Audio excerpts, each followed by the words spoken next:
আসছি তাহলে। হ্যাঁ হ্যাঁ হ্যাঁ, ঠিক আছে।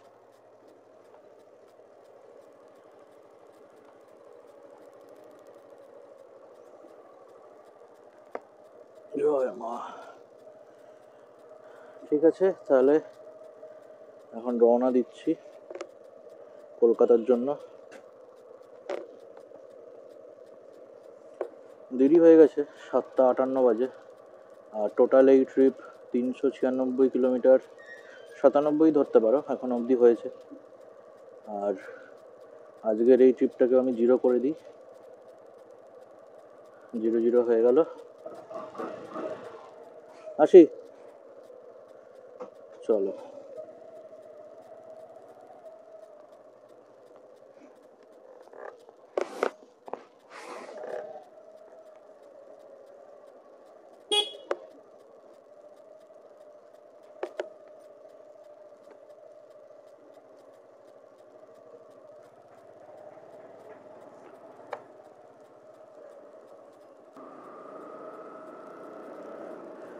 ইচ্ছা ছিল যে ভোর ভোর বেরোবো, কিন্তু এখানে ভোর ভোর অতটা বেরোনো সম্ভব না, কেননা এখানে একটু ঠান্ডার পরিমাণটা বেশি, যেহেতু পাহাড়ি জায়গা। তো ওই জন্য একটু বেলা করেই বেরোচ্ছি।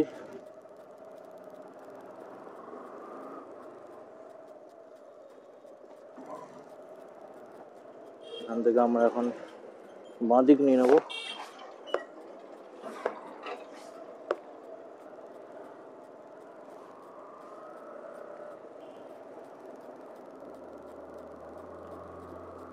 এই কয়েকদিন এখানেই ছিলাম, এখানে ঘুরছিলাম আশপাশটা। খুব ভালো লাগলো আসানসোল। যাদের যাদের বাড়ি বা তোমরা যারা দেখছো আসানসোল থেকে, অবশ্যই কমেন্ট করো। আর আমার তো খুব ভালো লাগলো, যেহেতু আমার নিজের কাকার বাড়ি, তো তার জন্য একটা তো অ্যাডভান্টেজ আছেই যখন তখন চলে আসার। এরপরে আমি যখন আবার আসবো, তখন অবশ্যই তোমরা বলো যে আর কোন কোন জায়গা আমি এবার দেখতে পারি। আমি জানি যে অনেকগুলো জায়গায় মিস হয়েছে আমার।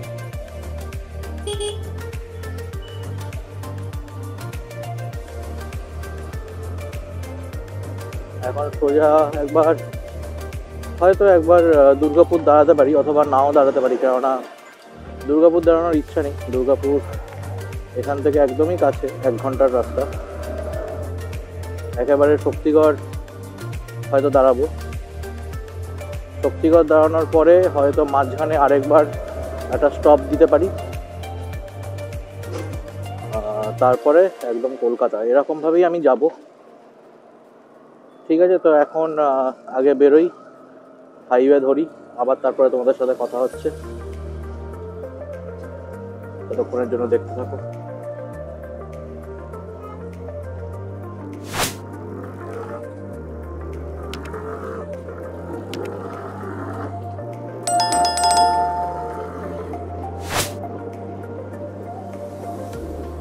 আমরা এখন রানীগঞ্জ জাস্ট ক্রস করলাম।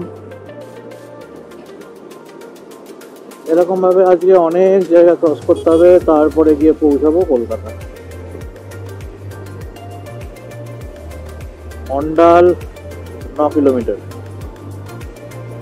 আগের দিন যখন ওদিক দিয়ে আসছিলাম, ওদিকের রাস্তাটা কিন্তু বেশ ভালো ছিল, মানে একদম প্লেন রাস্তা, মানে কোনো আপ ডাউন নেই। এটাই কিন্তু হালকা একটু জার্ক জার্ক লাগছে। মনে হচ্ছে এই রাস্তাটা নতুন করে পিচ করেছে হয়তো, যার জন্য এটা এখনো অতটা ভালোভাবে হয়নি। নতুন পিচ করার পরেও দেখবে রাস্তা কিন্তু একটু আপ ডাউন থাকে, সেরকমই হয়ে রয়েছে এটা। চা খেতে কোথাও একটা দাঁড়াতে হবে, কারণ আমি সকালবেলা চা খেয়ে বেরোইনি। ভাবছি সেটাই, কোথায় দাঁড়ানো যায়। এই চিমনিগুলো দেখে বুঝতেই পারছো অন্ডাল ক্রস করছি।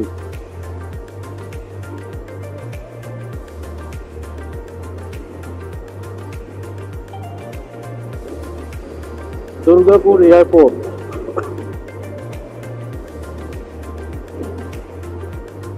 বাঁদিকে যে রাস্তাটা চলে গেছে কাজী নজরুল ইসলাম এয়ারপোর্ট বা দুর্গাপুর এয়ারপোর্ট।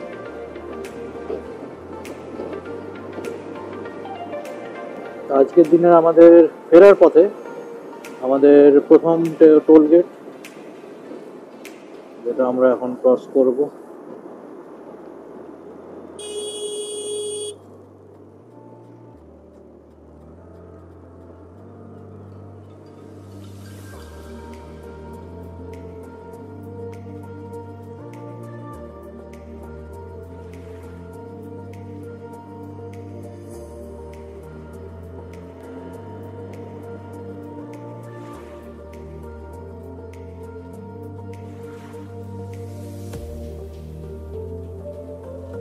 আবার ঘুরতে হবে।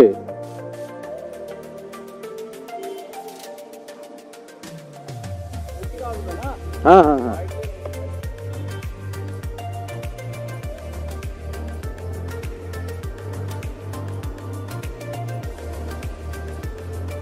বাইক লেনে যদি ওরকম ভাবে দড়ি ফেলে রেখে দেয়, ঢোকার যদি জায়গা না দেয়, তার যেখান থেকে ঢুকবে সেখানে গাড়ি দাঁড়িয়ে আছে, তাহলে কিরম ভাবে লোকে ঢুকবে?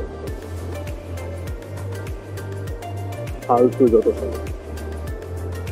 কোনো টোলেই এরকম করে না, সব টোলেই সব বাইকে ঢুকতে দেওয়া হয়। বাইক যেখান থেকে যেতে পারে, যেখান থেকে খুশি।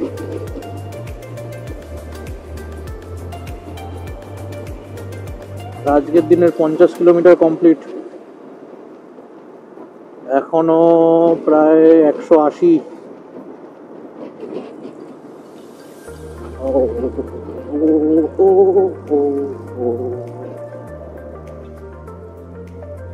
এই যে ডাইভারশন শুরু হলো, এখন পুরো চলবে সেই একদম ডানকুনি অবধি।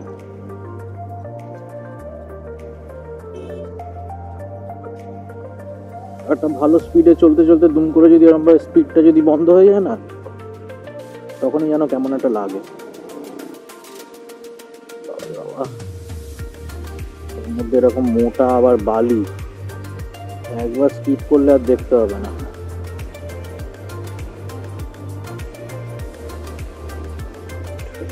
তো অনেকটা বাইক চালানোর পরে আমরা এখন এসছি বর্ধমান। বর্ধমান ক্রস করছি, শক্তিগড়ে দাঁড়াবো। 1 hour later. এখন ঘড়িতে বাজছে 11টা। শক্তিগড় থেকে ব্রেকফাস্ট কমপ্লিট হয়ে গেল। এখন সোজা যাব, দেখি যদি মাঝখানে দরকার পড়ে তাহলে দাঁড়াবো, না হলে আবার একটা এরকম, আর তো বেশি বাকিও না, আর 100 কিলোমিটার মতো হবে হয়তো এখান থেকে বাড়ি।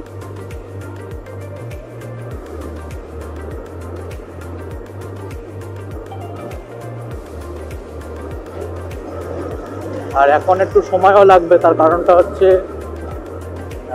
অনেক ডাইভারশন আছে, যেমনটা তোমরা দেখেছিলে আগের ব্লগটায়। ফেরার সময় মানে যাওয়ার সময় ডাইভারশন আছে, তো অত আমি তাড়াহুড়ো কিছু করব না, আস্তে আস্তে। বেশ অনেকক্ষণের একটা রেস্ট হয়ে গেল। অবশ্য এইটাও একটা জিনিস যে বেশিক্ষণ রেস্ট নেওয়া উচিত না। হাইওয়েতে যখন রাইড করা হয় বেশিক্ষণ বসে রেস্ট নেওয়া উচিত না, তাহলে কি হয়, একটা যে রিদম থাকে সেই রিদমটা ব্রেক হয়ে যায়। আর একবার যেহেতু একটা বাইক চালাচ্ছি, একটা ধকল তো আছেই, তো এবারে একবার যদি সেইটা সেই ধকলটা সেই জন্য একটু রেস্টের জন্য যদি দাঁড়াই না, মানে আর তারপরে উঠতে ইচ্ছা করে না, বসে থাকতে ইচ্ছা করে। আর সামনে দেখি সামনে তেল ভরতে হবে কোথাও থেকে, এখনো চলছে, এখনো রিজার্ভে পড়েনি।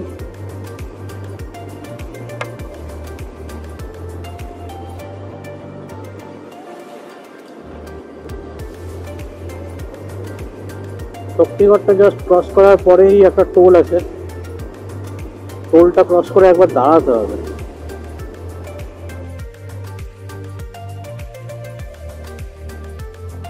আজকের দিনের একটা দ্বিতীয় টোল পার্কশিট।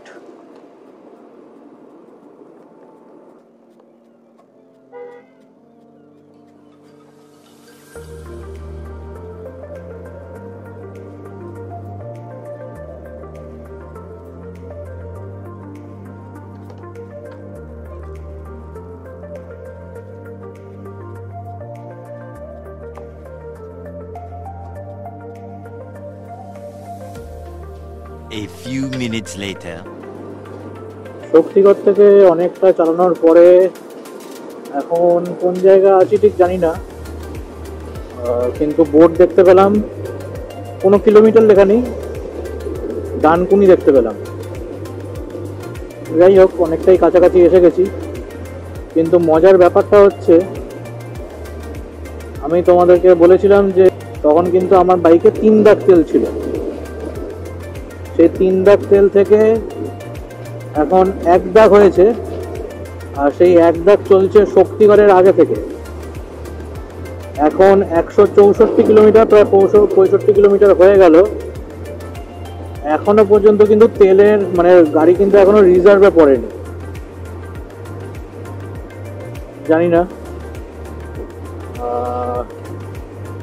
পেট্রোল পাম্পে তো নিশ্চয়ই দাঁড়াবো, কোথাও না কোথাও তো গিয়ে শেষ হবেই।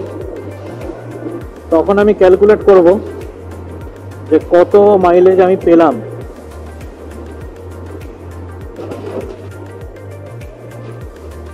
বাইকের স্পিড কিন্তু আমি একদম একটা মেনটেন করে চালাচ্ছি, 70 থেকে 75-এর মধ্যে। এর থেকে বেশি আমি তুলিনি। হ্যাঁ, কিছু কিছু জায়গায় হয়তো একটু বেশি হয়েছে, কিন্তু বেশিরভাগ সময় অ্যাভারেজ স্পিড 70 থেকে 75-এর মধ্যে।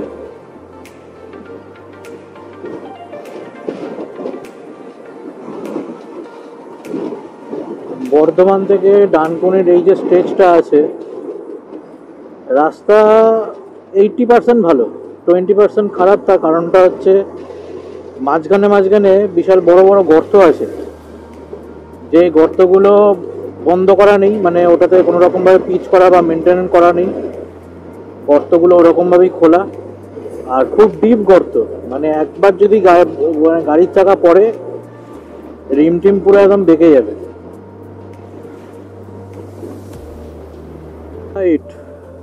তো সামনে দেখতেই পাচ্ছ টোল প্লাজা। গেস হোয়াট,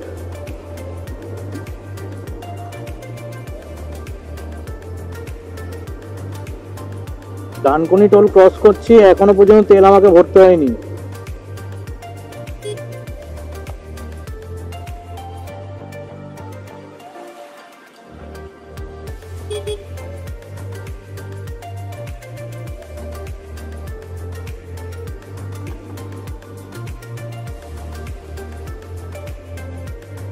তো আমি আগিয়ে গিয়ে দাঁড়াতে হবে।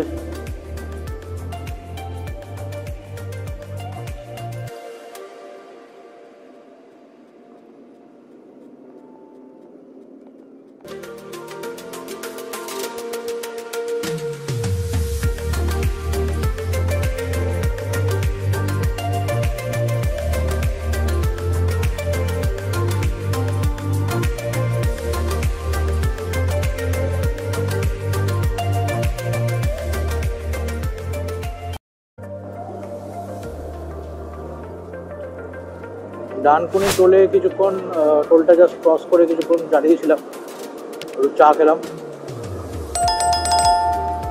আর গাড়ির এবারে মনে হচ্ছে রিজার্ভে পড়বে, কিন্তু রিজার্ভে পড়লেও আমার মনে হয় কলকাতা অবধি চলে যাওয়া যাবে, কোনো সমস্যা হবে না।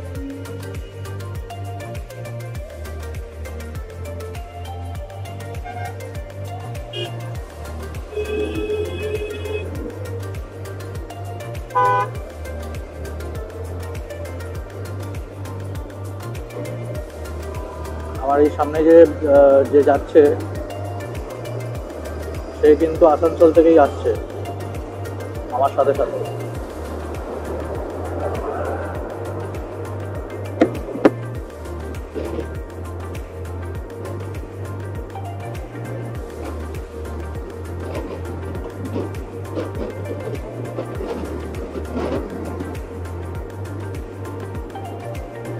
পুরো রাস্তা যেরকম আমি গেলাম সেরকমভাবেই পুরো এসছে। মাঝখানে মনে হচ্ছে খুব সম্ভব তখন মনে হয় আমার ক্যামেরাটা অফ ছিল, ইয়ের কাজটা বর্ধমান ঢোকার আগে মনে হচ্ছিল কিছু একটা অ্যাক্সিডেন্ট হয়েছে ওই যে এনএসএ যে আছে তার।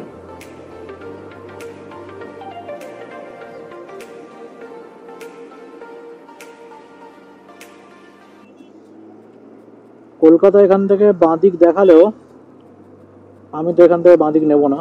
তার কারণটা হচ্ছে এখান থেকে কলকাতা বাঁদিক মানে হচ্ছে ওই দক্ষিণেশ্বর হয়ে। আমি সাঁতরাগাছি দিয়েই ঢুকবো।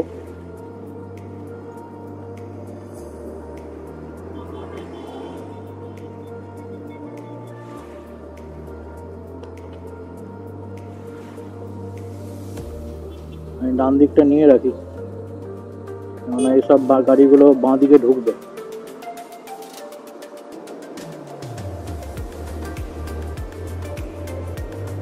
বাঁ দিকের এইটা চলে যাচ্ছে দক্ষিণেশ্বর।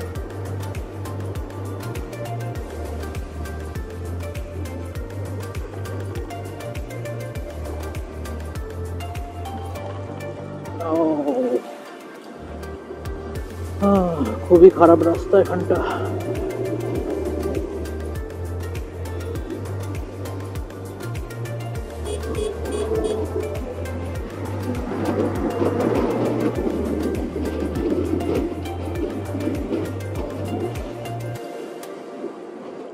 দুপুর প্রায় 1টা বাজতে যায়, এখানে এখনো এত ট্রাফিক বাবা।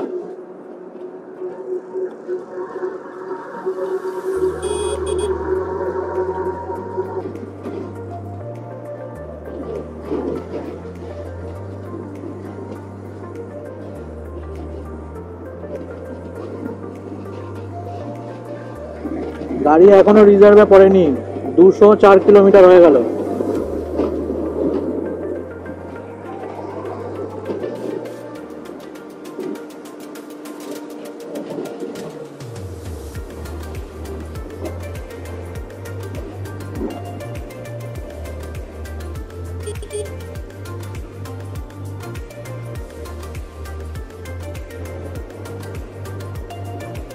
এসে গেলাম আমরা মোড়টায়।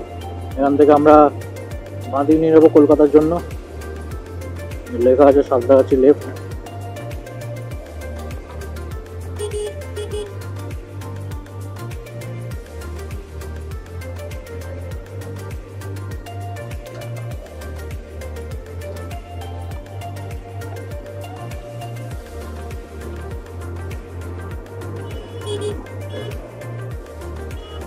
এইবারে আমি একদম শিওর, কেননা এবারে আমরা কলকাতায় ঢুকছি। কলকাতায় এবারে ট্রাফিক পাবো, বারবার করে ব্রেক মারতে হবে, ক্লাচ টিপতে হবে। এবারে গাড়ি তো রিজার্ভে পড়বেই। তাও আমি একদম শিওর যে ঘর অবধি চলে যাবে। আমরা এখন সাঁতরাগাছি ক্রস করছি। ঘড়িতে সময় এখন 12টা 54। 10 মিনিট স্লো আছে।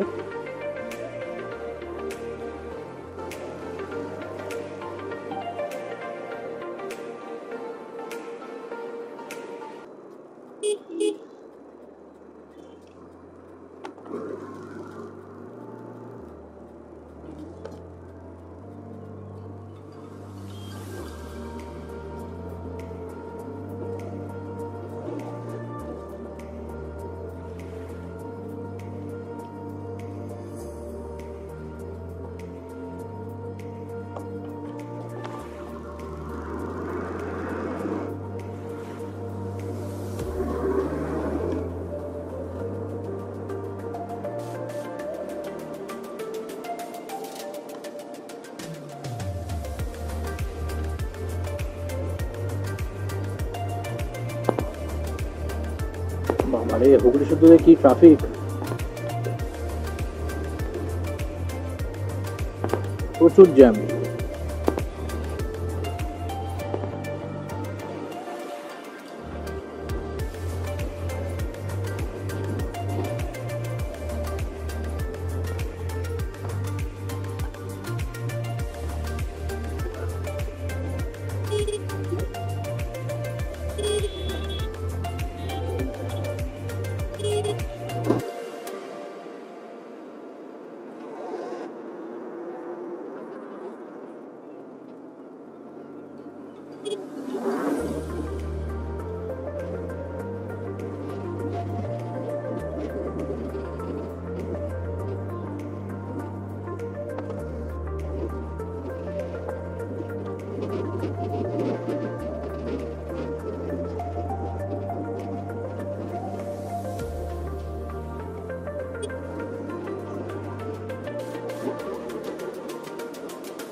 ওকে, তাহলে আমি আমার জার্নির একদম শেষ জায়গায় চলে এসেছি। 223 কিলোমিটার প্রায় জার্নি হলো। কেমন লাগলো আসানসোল সিরিজটা অবশ্যই কমেন্টে জানিও। সাবস্ক্রাইব করো, লাইক করো।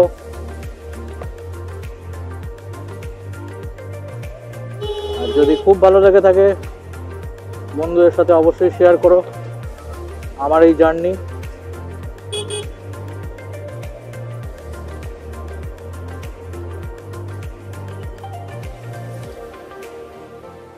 ট্রিপ এখন শেষ, 229 কিলোমিটার টোটাল চলেছে, 626 কিলোমিটার। আর দেখতেই পাচ্ছ এখনো আমি তেল ভরিনি। Great achievement. চলো দেখা হচ্ছে আবার পরে।